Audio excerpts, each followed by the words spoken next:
Have you ever felt like life was passing you by?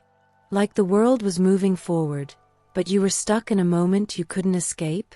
That's exactly how I felt as I sat in the Nairobi airport lounge, my fingers nervously tapping on the handle of my suitcase. At 57, I was surrounded by travelers half my age, their laughter and energy making me feel even more out of place. This trip to Africa was supposed to be my escape, my chance to break free from the loneliness that had wrapped itself around me since my husband Daniel passed away 3 years ago. But even here, in this bustling airport, I felt the weight of solitude pressing down on me. Are you with me? Type 1 in the comments if you've ever felt that way too. I shifted in my seat, scanning the room, when I noticed him. A young man, probably in his early 30s, walked in with an air of confidence that immediately drew my attention. He was tall, with a bright smile that seemed to light up the entire space.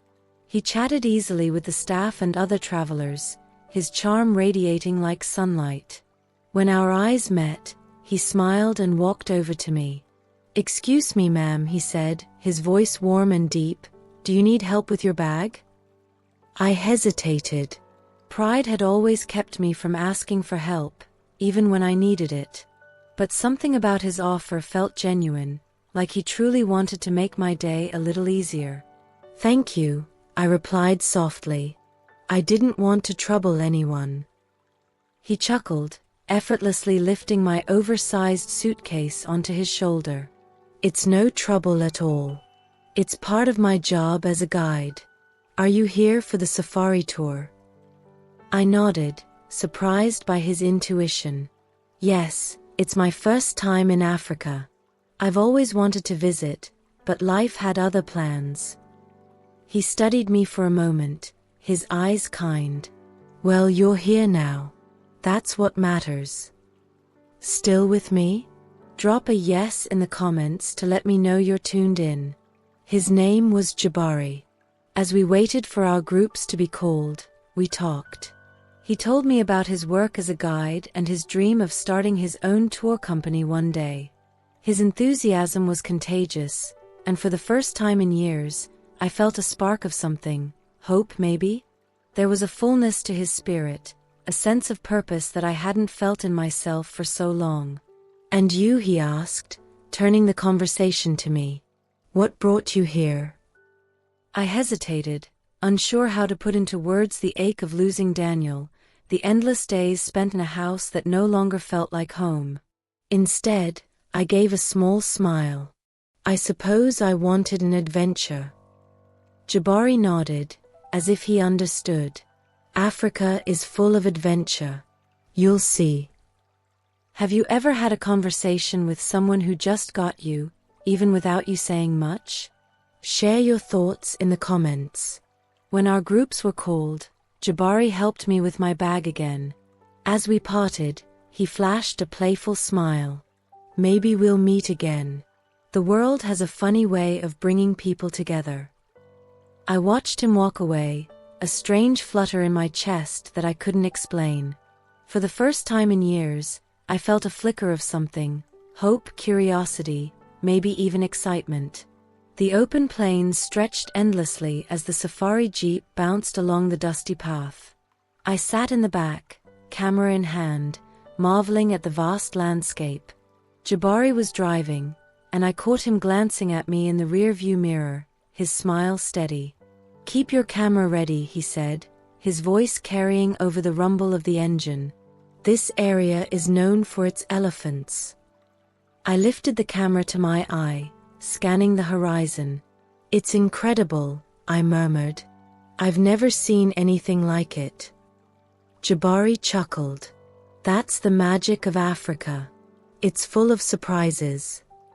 Have you ever been somewhere that took your breath away? Type 1 if you know that feeling. The jeep stopped, and Jabari hopped out, offering his hand to help me down. I accepted it, his grip firm and warm.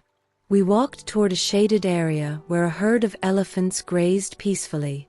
As the afternoon wore on, our conversations grew more personal. I told him about my years as a teacher, the joy I'd felt shaping young minds, and the emptiness that followed my retirement. Jabari listened intently, nodding as if he'd lived those moments with me. "You know," he said, leaning against the Jeep, "when I was younger, I thought life would get easier with age. But hearing you talk, I realized the challenges just change." I stared at the elephants, their slow, deliberate movements calming my restless heart. "It's not the years that weigh you down," I replied. "It's the things you lose along the way." Jabari looked away for a moment, his gaze distant. "I lost my father when I was 16, he admitted. "That's why I started working early, to help my family." The vulnerability in his voice caught me off guard. "You've done well for yourself, Jabari. It's not easy to carry that weight and still move with grace." His eyes met mine, and for a moment, the world shrank around us. There was no age, no divide, just two people connecting over shared pain and quiet resilience. Have you ever felt that kind of connection with someone? Share your story in the comments. That night, the group gathered around the campfire. The firelight flickered, softening the edges of reality. Jabari's laughter echoed as he joked with others, his charm pulling them in. But when his eyes met mine, there was a softness I hadn't seen before. Later, as the fire died down, he approached me, offering his jacket. "You'll need this," he said. Our fingers brushed as I took it, the warmth lingering long after he walked away. That night, in my tent, I lay awake, my heart heavy with confusion.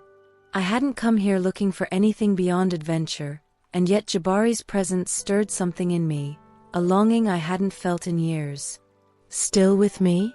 Drop a yes in the comments to let me know you're still here. The next morning, Jabari arrived at the hotel to escort me to the airport. The ride was quiet, filled with unspoken words. As he helped me with my luggage, I finally found my voice. "Thank you, Jabari, for everything."